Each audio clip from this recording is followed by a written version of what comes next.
Bismillahirrahmanirrahim. Assalamualaikum warahmatullahi wabarakatuh. Alhamdulillahirrabbilalamin.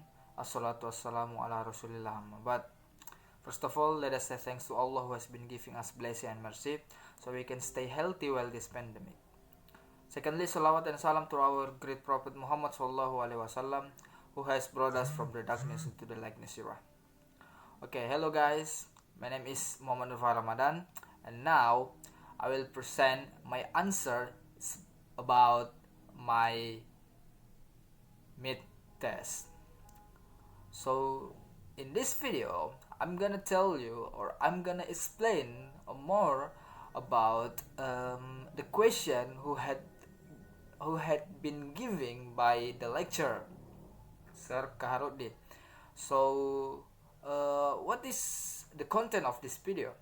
So this video is I'm gonna explain about the reason why we should learn discourse analysis, and the genesis of discourse analysis and discourse analysis and ELT, and the last is the scope analysis, which is interactional speaking.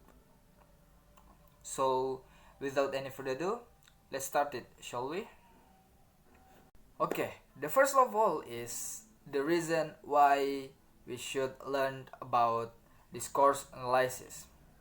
So there is three reasons about it. The first is academic reason. So academic reason, discourse is an interdisciplinary study which has very close relationship with linguistics, sociology, communication, and education. The opinion of Wood is through discourse analysis, the student engage with study of how in social interaction human beings convey their meaning not as an individualistic enterprise but as a result of dynamic and ongoing negotiation. There are at least two main activities the student will do in discourse analysis. The first is learning the theoretical concept of discourse analysis and do an analysis of a particular discourse. From this, the students are expected of it to get the advantage of learning about it. So there is some advantage to do this. The first is to gain in-depth knowledge of the concept of discourse analysis.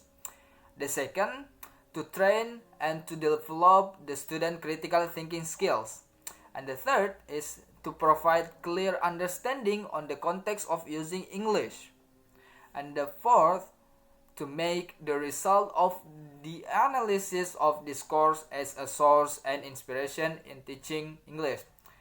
And the second reason is about pragmatical reason. Sometimes people when speak with foreigner, they don't make some mistake grammar, but the foreigner could angry. Why? Because we just good at producing structural sentence or form-based sentence, but not at producing functional sentence or context-based sentence. Structural sentence refer to a sentence which is produced based on the speaker's knowledge of the language form. On the other hand, functional sentence refer to a sentence utterance on the basis of speaker's knowledge of how an expression should be used inappropriately according to its context. Okay, the last reason is pedagogical reason. To teach English language function, the teacher must bring about information of how discourse analysis bring to the pedagogical system of teaching learning foreign language.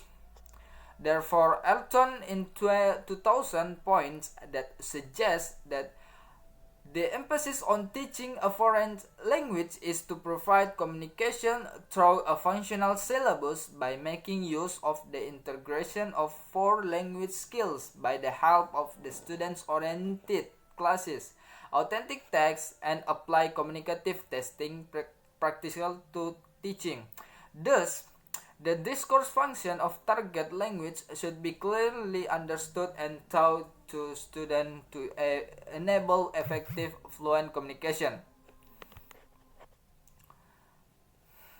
Okay, we move to question because the question number 1 is have done, we move to the second question. It's about genesis of discourse analysis. So there is some genesis of discourse analysis, which is the first is traditional grammar theory. To understand this theory, then the first thing to discover is the definition and the main principle of the theory. Traditional grammar constitutes a theory of grammar study which was introduced and developed by the 18th and 19th century Europe. For example, like in Greek and Europe, according to Smith, traditional grammar. And according to Xia in 2014, traditional grammar theory inspires the birth of grammar translation method in language pedagogy. Many teachers conducted their language classes under the guidance of this method at the time. The method was implemented with the following characteristic. The first characteristic is the primary goal of a foreign language teaching is to read text written in the foreign language but not oral language. The second is the dominant activity in the classroom is to translate that foreign language into one mother tongue. The third is learners take this decade to be able to communicate in their foreign language because oral language skill is not the target of this teaching method. The next is teachers dominate the class while learners are required to write down every detail of information given by the teachers. And the next is learners are encouraged to grasp language form like pronunciation, vocabulary, and the main grammar correctly. And the next is teachers are required to speak in the foreign language during the class and correct every single error of language form made by learner. Okay, the next is structuralism theory.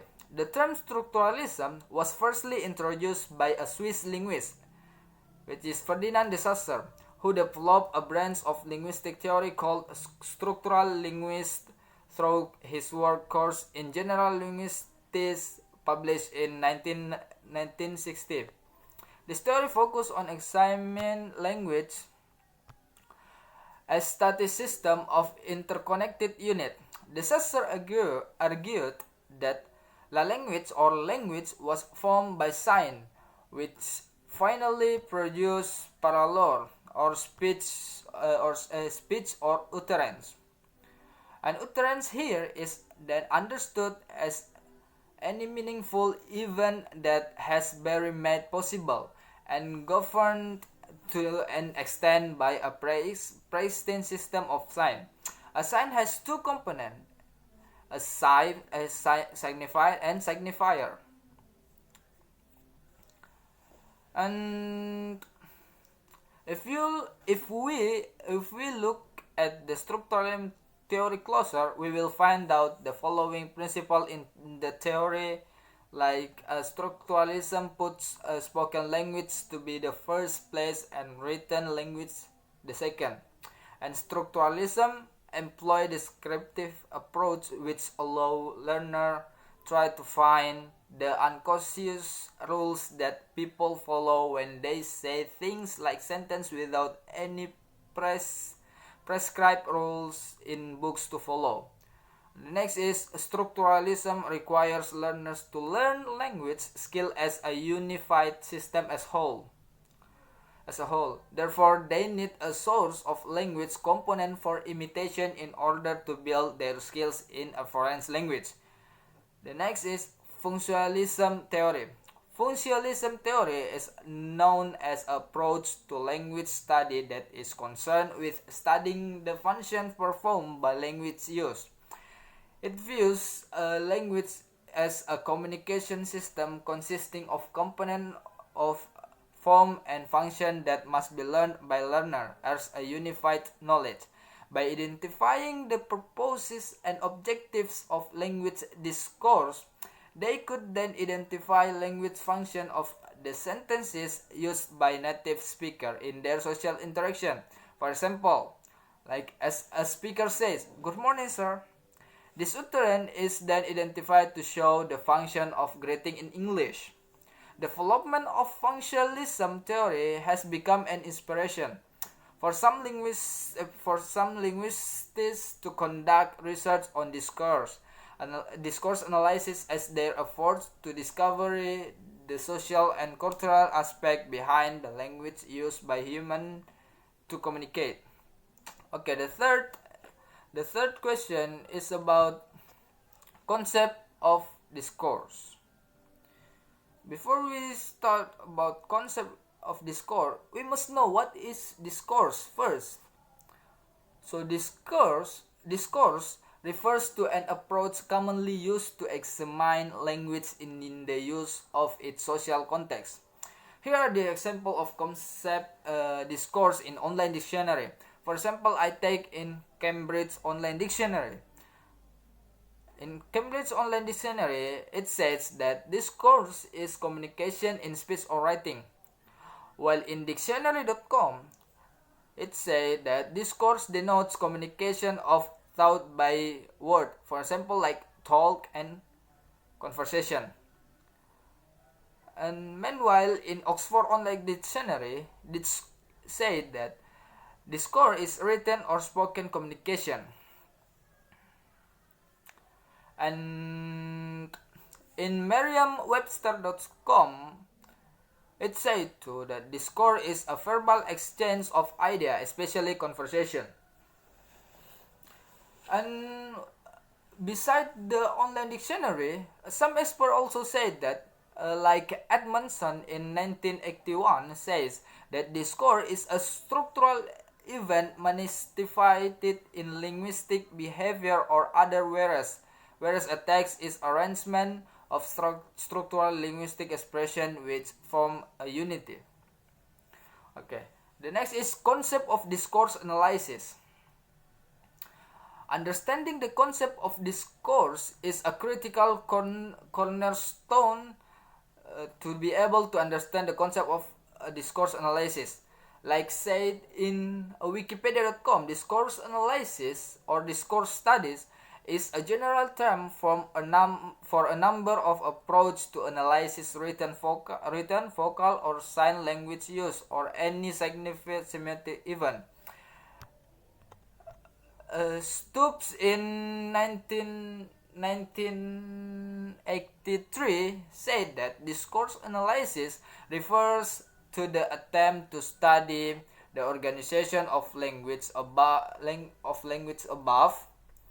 the sentence or above the clause, and therefore to study larger linguistic unit such as conversational exchange or written text. And Brownji and Yulji also said that the analysis of discourse is necessarily the analysis of language in use. As such, it cannot be restricted to the description of linguistic form, independent of the purpose or function which those forms are designed to serve in human affairs. Paul Hirsch in 1975 is of the opinion that being clear about what teaching is matter vitality, because how teacher understand teaching very much affect what is actually do in the classroom. There are at least two ways that can be used to find out the definition of teaching. The first way is to search the meaning of the term in the dictionary and recognize how it is used in social life. The second way is to observe what those called teachers do in teaching, then to draw out duties and activities done, and finally to create an interpretation of the duties and the activities to vividly describe the meaning of teaching.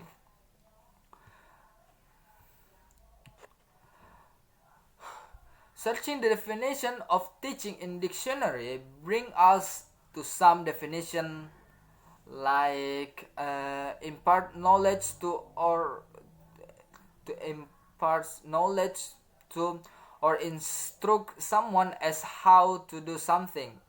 The work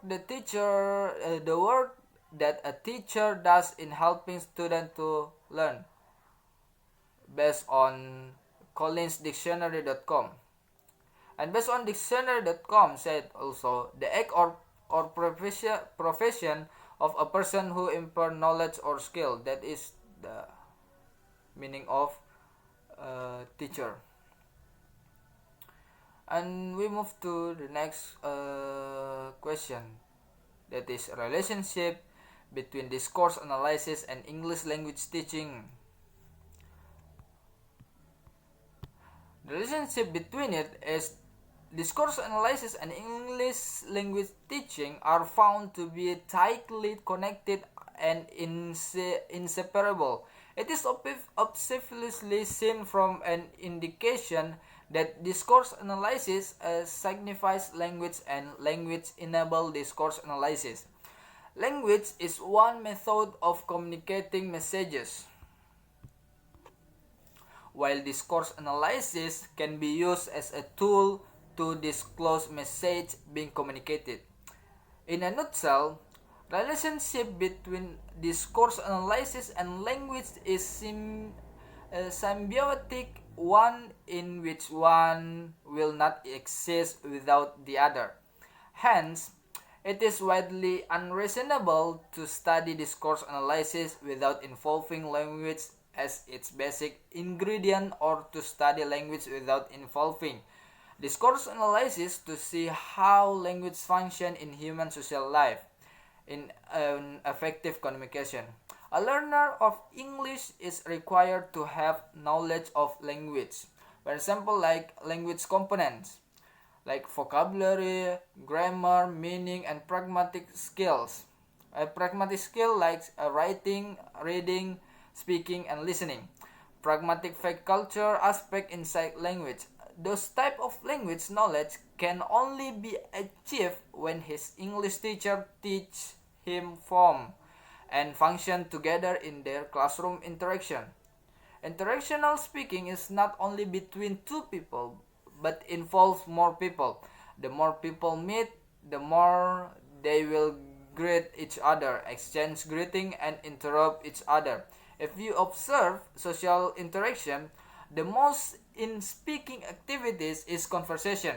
In addition, it will depend on what purpose they communicate. There are two concepts in discourse conversation, namely classroom conversation and outside the classroom, or called casual conversation. When we are in classroom conversation environment, it will certainly be different from casual conversation. Well, classroom conversation is a situation where there is a teaching and learning. Apart from that, students are taught the norms of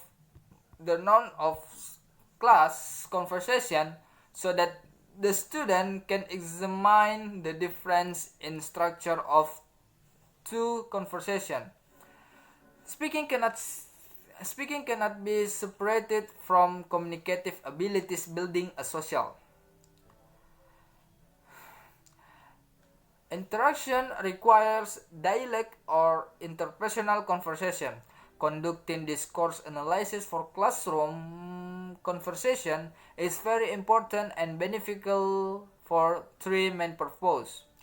It's based on Andi Kaharuddin and each other in 2018, such as first, to encourage the student to know and to use the characteristic when they are in the classroom settings and want to involve in conversation therein.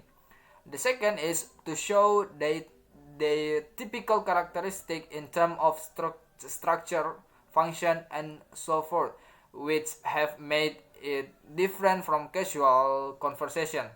The third is to see what goes on in the classroom and to evaluate the end products of our teaching and that of our student. In 1985, Coulter called that in 1985, Coulter called that called in 1985 Coulter carry out an analysis on casual conversation and found that the discourse pattern exchange structure, or ERF, also excited in the casual conversation. However, the internal structure of the discourse as well as the function were found a bit different from the one in the classroom interaction. For example, like if we take there's something, he said that, "Are you busy?" And he replied, "Why?" And he said again, "I'm going for drink." And he replied, "Can't. I've got exam to mark." And he replied, "That's too bad."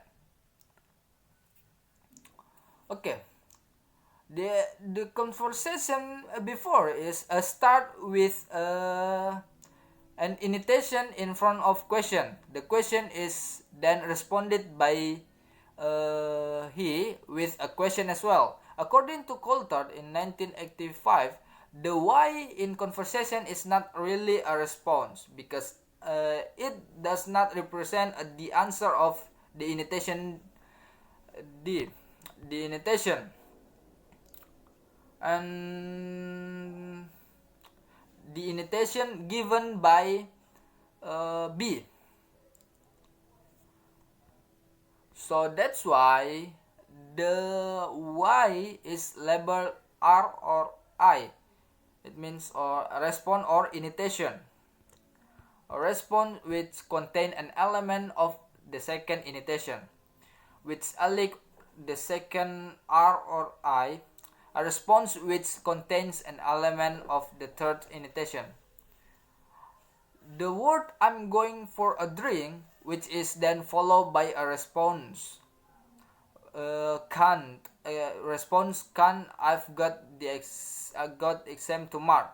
The response finally elicited an utterance from the other participant to say, "That's too bad," which is then labeled as a follow-up. So that is the example of how to analyze the casual conversation. Okay, that is the material for me. And for the last, let's make some review. So we have discussed about the reason why the reason for studying discourse analysis, which is consists three reasons. The first is academic reason, the second is pragmatic reason, and the last is pedagogical reason. And then the second is genesis of discourse analysis, which is consists with grammatical theory, structuralism theory, and functionalism theory. And the next is discourse analysis and ELT, which is consists with a concept dictionary that we have learned by an expert opinion and online dictionary. And then we have learned about the concept of discourse analysis and the concept of English learning teaching, and then the relationship between discourse analysis and English learning teaching. And the last one is the scope of discourse analysis, as well the interactional speaking, which is I have said before that there is two that contain the interactional speaking contain with two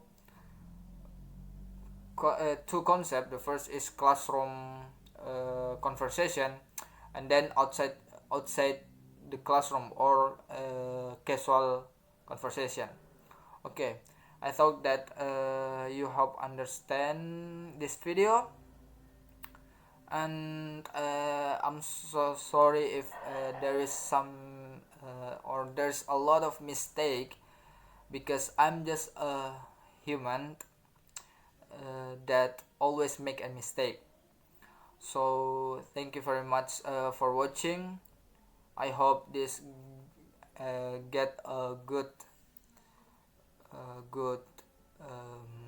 score. Thank you very much. Assalamualaikum warahmatullahi wabarakatuh. See ya.